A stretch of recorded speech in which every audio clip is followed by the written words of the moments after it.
Hello guys, in akkam jirtu fayyaa keessanii akkamitti Cloud irraa kaardii keenya aktiif godhachuu akka dandeenyu isinitti agarsiisa. Cloudiin yoo banamu kaardii keessan bilbila keessaniin iskaan yoo godhattan kana argattu. Sanaa booda immoo egaa kaayyoon keenya guddaan peejii kana banuudha yookaan interphone number yookaan diimin number isiniin jedha. Lakkoofsa bilbilaa keessan siistama kana wal qabsiisuu qabdu yookaan diimin numberii istaaf irraa argachuu qabdu. Lakkoofsa bilbilaa keenya asiin wal qabsiisuudha siistama kana wal qabsiisuudhaan maal nu barbaachisa?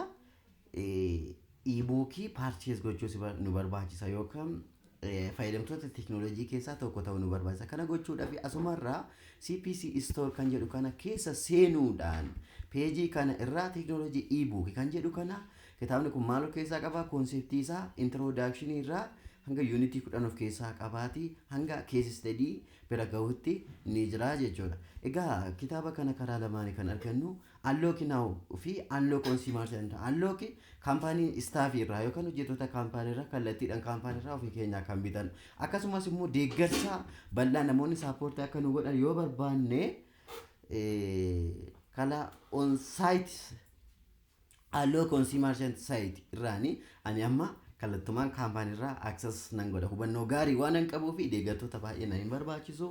Kaampaanii irraa access nin godha. Tole ish unlock now gaafan jedhu gara kaffaltii itti nageessa lakkoofsa bilbilaa waalitii ofirraa qabu kan teelee birrii qabu yoo lakkoofsa teelee ta'e kan teelee birrii qabu kan CB birrii ofirraa qabu yookaan kan awwaash qabu yoo safaarii ta'e immoo lakkoofsa bilbilaa safaarii galchina yoo ta'u M-Pesa ofirraa kan qabu galchuu akkasumas immoo baalaansii qarshii 279 irra jiraachuusaa cheekii godhachuu qabna. An lakkoofsa bilbilaa kiyya haa galchuu pay now erga jettanii booda gara baankiitiin ergaa akkasumas CB birrii teelee birrii akka M-Pesa yaayyaa biingeetii kaachaa kanaan kanfaluu dandeessu. Ani awwaashiin filadha.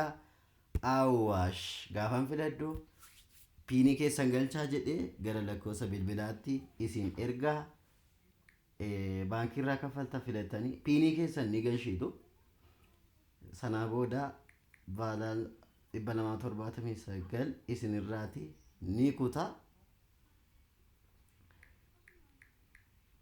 Erga kaffaltanii mooti erga kaffaltanii booda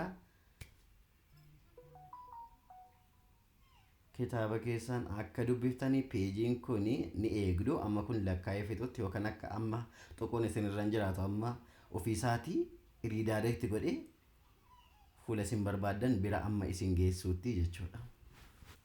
Ni eegdu obsaan ni eegdu.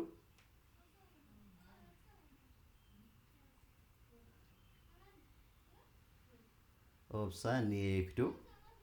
Gara e-bookiitti isin geessa. E-bookiitti isin geessa isin dubbisuu yoo barbaadan lakkoofsa bilbilaatiin kaffaltan itti keessa gashuudhaan dubbisuu ni eegaltu. Dubbisuu ni eegaltu. Amma 0 ta'utti eeguun isinirra jiraata. Amma 0 ta'utti sekondii 44 43 irra geera. Eeguun isinirra jiraata. Bilbila keessan irraa PD eega gashitaniifu bilbila keessan irraa piinii keessan eega galchitanii gara kaffaltii keessanii transaction successful jedheera. Kanaa booda immoo lakkoofsa ittiin bilbiltan gashuudhaan galchuudhaan kitaaba keessan dubbisuun eegaltu. Kunoo isiniitii baheeti kan jiru kan achirratti argatan unity 1 introduction to CPC technologies kunooti bifa kanaan ni dubbistu. Akkasumas fakkiidhaan illee suuraalee garaagaraatiin deeggaramee jira. Afaanis ni jijjiirrattu gara afaan Oromootti yoo barbaadan gara afaan Amaariffaatti unity 2 blocks akkasumas artikelii garaagaraa qaba. Unit 2 immoo cloud computing and fundamentals type of cloud service kana kan dubbisu baay'ee tech professionals isin gochuu danda'a waan ta'eef kun nama fakkeenyaaf afaan Ingiliffaatiin kan jiru gara afaan Oromiffaa yookaan gara afaan Amaariffaatti gaafan jirradhu kunoo gaafa afaan Amaariffaatti gaafan jirradhu yaa kiffiyaan keenya taragaaggaxaadha. Kitaaba keenya arganneera massaara ፈቃድ ተሰጥቷል። ከሱማስ ሞ ፈቃድን ተሰጥቷል። ዱቢሶ እንደኛ ድርጅቱ እየተነደፈ ይሄ ሞዴል ቀጥታን ገልግቶ በቃ ከታው ባየ አጃይባቲ ኤጋ ከነዋንም በነዴፍ ካዮክ ያ አቼ ተርሚናል በነቸው አንረ ጅሮፊ አማ ታከው ማንገለ ዱባ እሺ ሎግ አውት ጎዴ ገለ ዱባ ናንዴቢያ ሎግ አውት ጎዴ ገለ ዱባ ዴቢ ሲክላውዲስ በነቸው ነረ ጅራታ ሲክላውዲስ በነቸው ነረ ጅራታ ዋንቴፍ ሲክላውዲ ነምበነዳ kan takka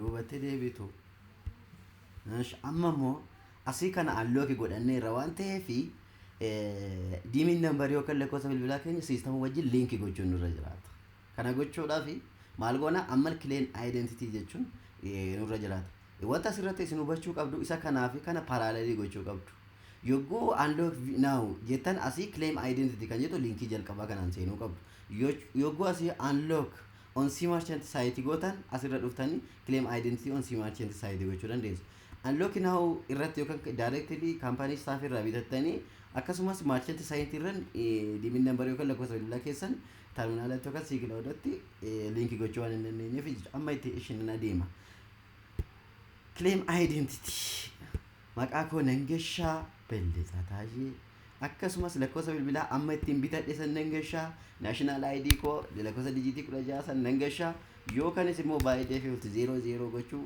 ni dandeessu register now jetan kunoo galmaa'ee jira kallattumaan naaf galee jira wanti naaf galasi terminaala yoo dhaqeera wanti lama shan takkaan dursitanii lakkoofsa bilbilaa ittiin kaffaltan sanaan nigoto afaan oromoo ingilifarratti jira istaatti ni jetto sana booda kuno terminaala keessan banattanii jirtu sistema keessan banattanii jirtu maarree mallattoo harkaa kana tokkodha waan barbaadan as keessaati argachuu dandeessu daangaa tokko malee amma siikilaawdii banattanii to waan ta'eef adeemsa kanaani kaardii keenya ofumaa keenyaan purchase godhachuu kan dandeenyu gara bilbila keenya gara sistema CPS teknooloojiitti wal qabsiisnee addunyaa dijitaalaa keessa jiraachuu kan dandeenyu galatoomaa yaadaa fi gaafii qabdan gara gadiitti koomentii godhu akkasumas karaa teelegiraam chaanalii keenya seenuudhaan garee support isin godhan argachuu ni dandeessu haala kanaan teknooloojii generation keessatti kan makamnu dhaloota generation shanaffaa kan taanu gara jahaffaatti kan deemu adeemsa kanaanii ciao